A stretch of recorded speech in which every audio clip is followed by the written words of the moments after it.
This is part 9. In the last 8 parts, we had general introduction regarding Indian Penal Code, and from this part onwards, part 9 onwards, we start discussing each chapter of the Indian Penal Code in detail.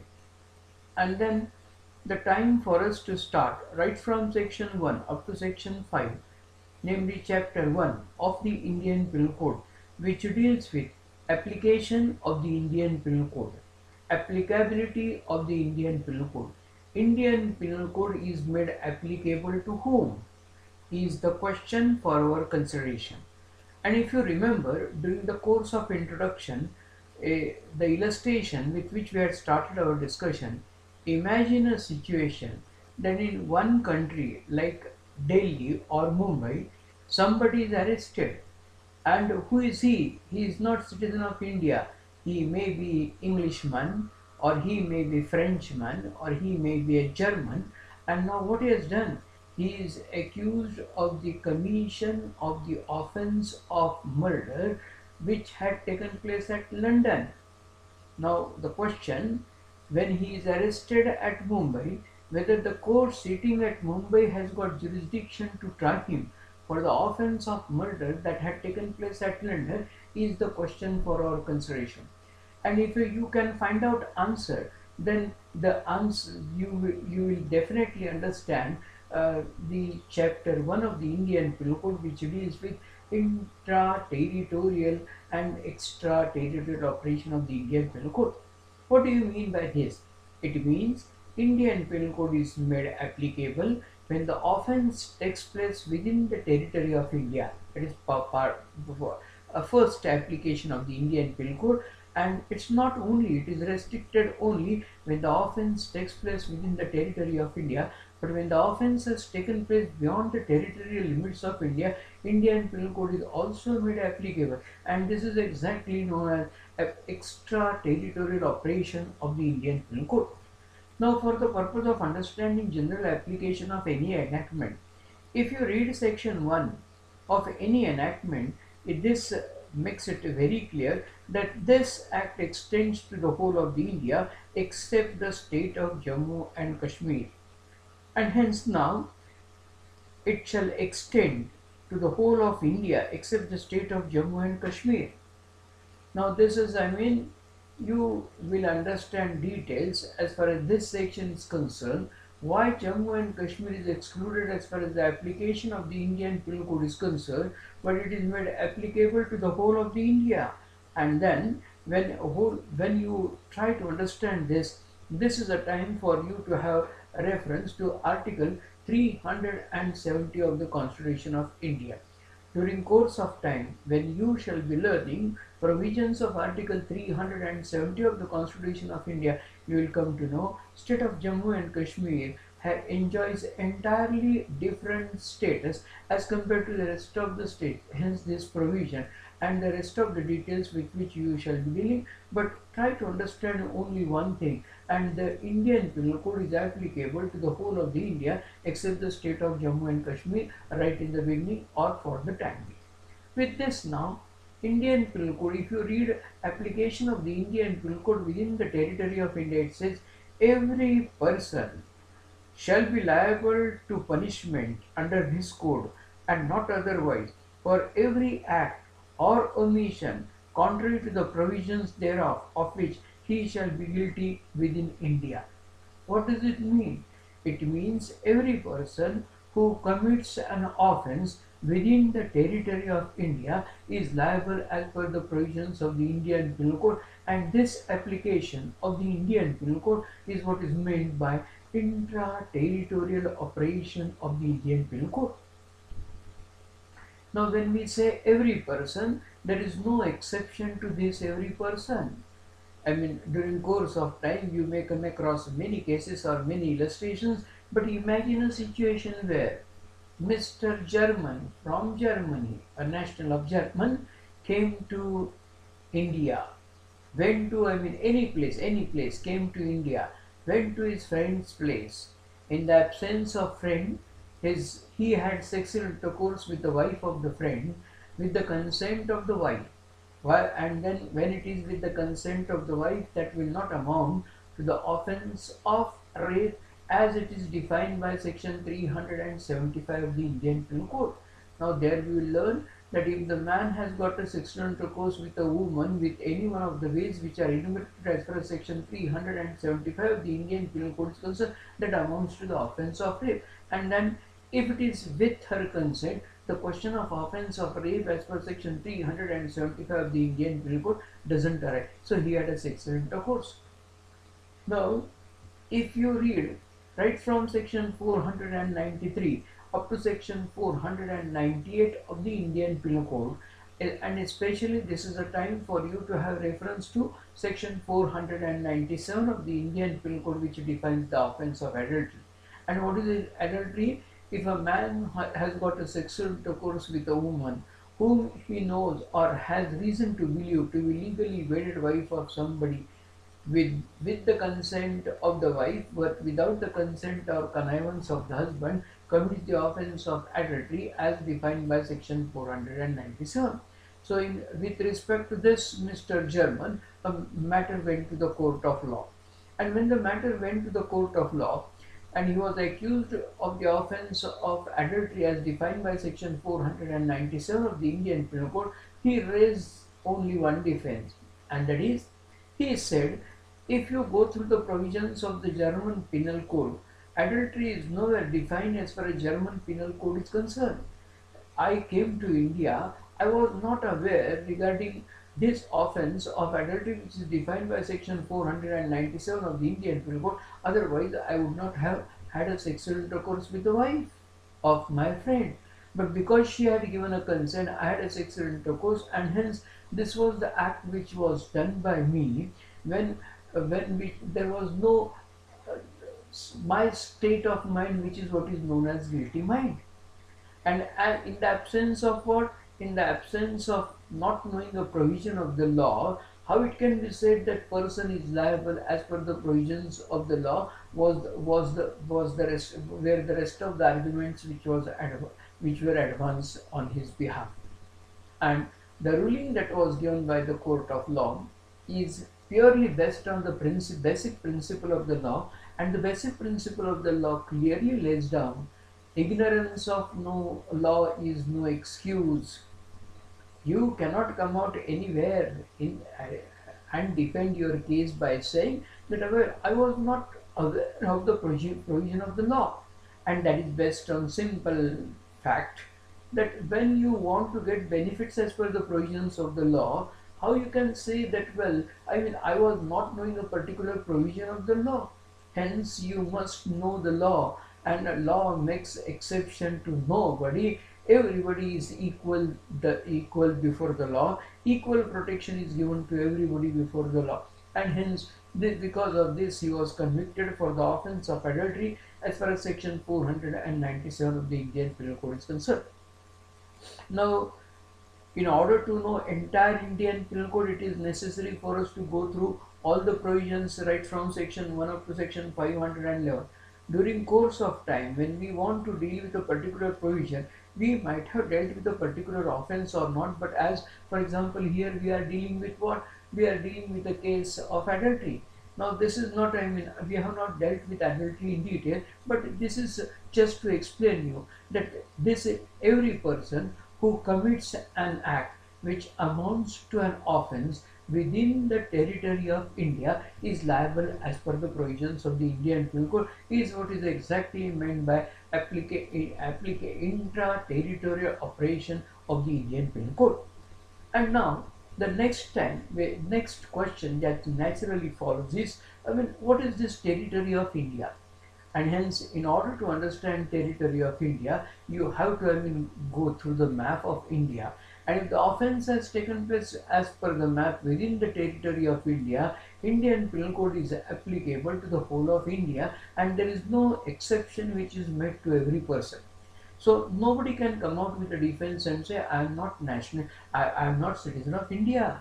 Nobody can come out with any defense that my nationality is different. So there cannot be discrimination, or there is no exception to this. Every person, irrespective of anything, their caste cannot be a defense. Creed cannot be a defense. Religion cannot be a defense. Sex cannot be a defense. So this is, it is irrespective of every person who commits an act which amounts to an offence is liable as per the provisions of the Indian Penal Code as far as section 2 of the Indian Penal Code is concerned. Now when we talk about territory of India, let me tell you, territory of India includes a land, it also includes a water, and when the offence is committed on water, which is in the territory of India, there is no limit as far as the depth of the water is concerned. Or when the offence is committed within the territory of India, and when it is committed in air, there is no limit as far as the height is concerned. But if, as I told you, if the offence is committed within the boundary marks of India, person is liable as far as section 2 of the Indian Penal Code is concerned. This section has also got reference to what do you mean by omission, and hence Act also includes omission. If your omission leads to commission of an offence, then you are liable, with which we shall be dealing during course of time. Act includes illegal omission too, with which we shall be dealing during course of time. Now, if it happens that the offence is committed on the seas, whether Indian Penal Code is applicable, and the answer to this is when the offence is committed on the seas, if it is at a distance of 12 nautical miles, when you measure this from appropriate baseline from the coast, then we say that is a distance, 12 nautical miles is the distance up to which the territorial jurisdiction of the criminal court extends. Now, right in the beginning, it was 3 nautical miles. That was extended to 6 nautical miles. In the past, it was what is known as canon.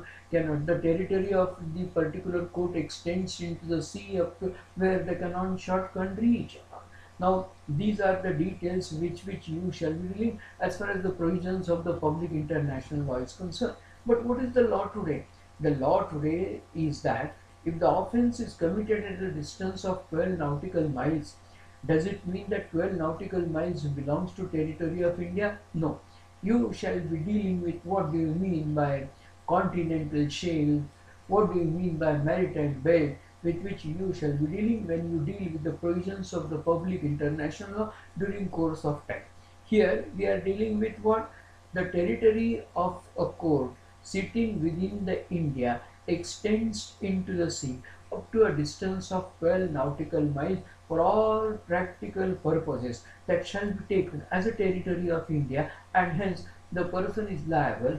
Every person who commits an act within that particular area is liable as per the provisions of the Indian Penal Code. Is what is meant by intra-territorial operation of the Indian Penal Code. Now, though we say that there is no exception to every person as per the provisions of the Indian Penal Code, as a student learning law, it is not one law, that is Indian Penal Code, that you have to read.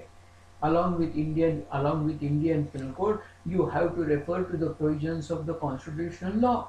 And then when you read Article 361, subclause 2 of the Constitution of India, it says, no criminal proceedings whatsoever shall be instituted or continued against the President or the Governor of a state in any court during his term of office. So as per Indian Penal Code, no exception. But then when you refer to Article 361, subclause 2, Article 361 deals with protection of President and Governor and Raj Pramukhas. So that is, as far as here we are concerned with subclause 2. Subclause 3 deals with no process for the arrest or imprisonment of the President or the Governor of a state shall issue from any court during his term of his office. So this is, the protection which is given to the President and Governor is dealt as far as the Article 361 of the Constitution of India is concerned. In other words, President and governor are exceptions to every person as far as the Indian Penal Code is concerned, not because of Indian Penal Code, but because of the provisions as far as constitutional law is concerned, of which you have to take note. Now there are many reasons for the same, with which you shall try to understand when you shall start understanding the law.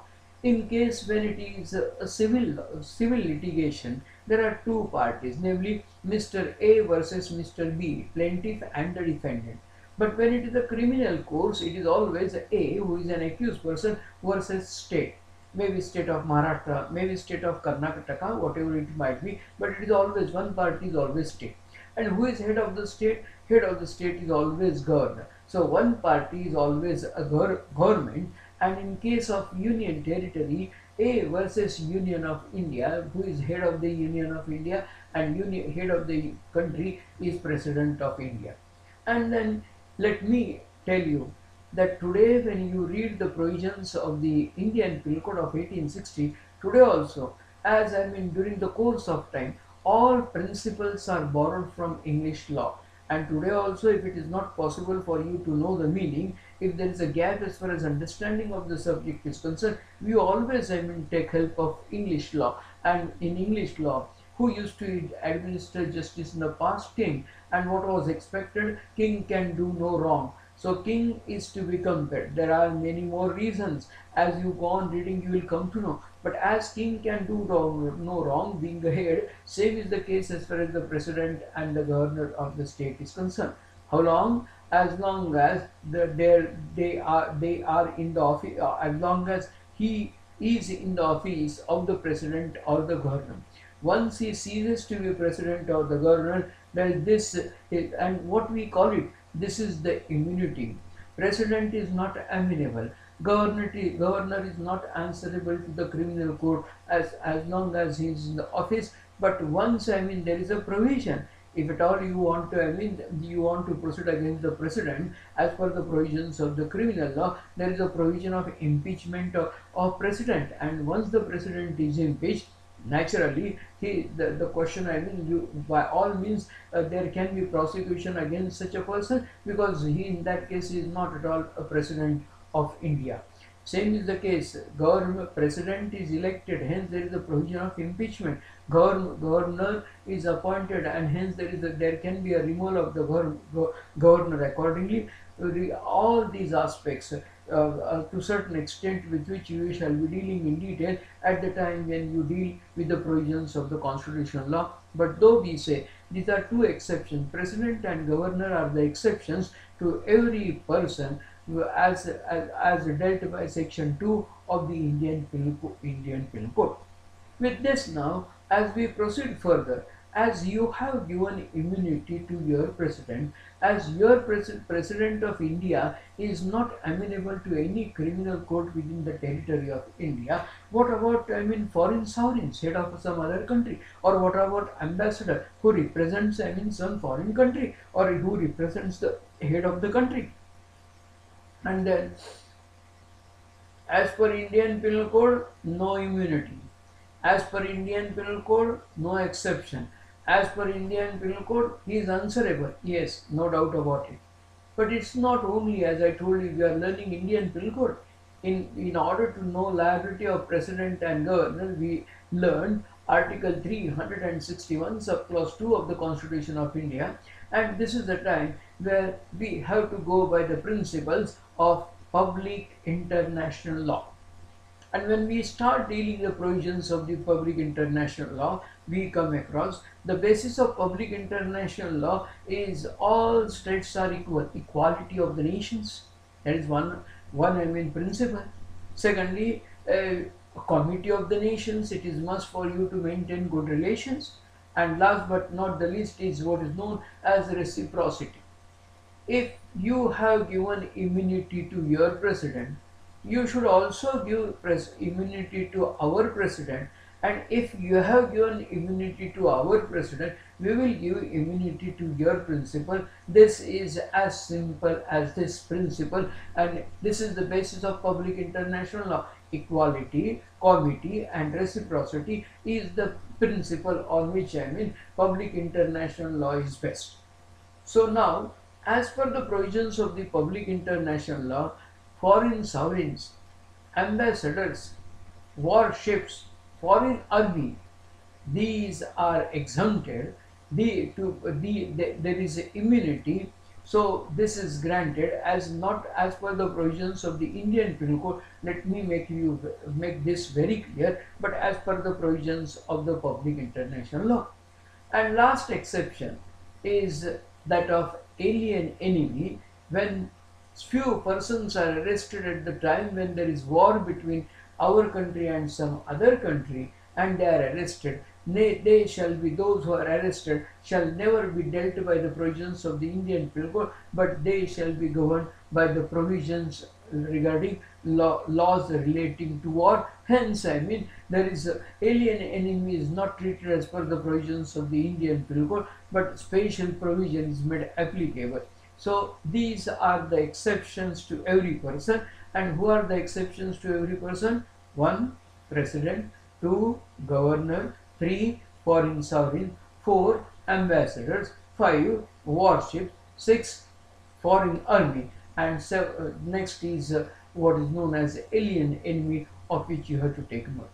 With this now, this is the application of the Indian Penal Code within the territory of India, is what is known as intra-territorial operation of the Indian Penal Code. Now, whether Indian Penal Code is applicable beyond the territorial limits of India? Yes, we go by two sections, namely we go by section 3 and section 4 of the Indian Penal Code to know application of the Indian Penal Code beyond the territorial limits of India, with which we shall be dealing during course of our lecture.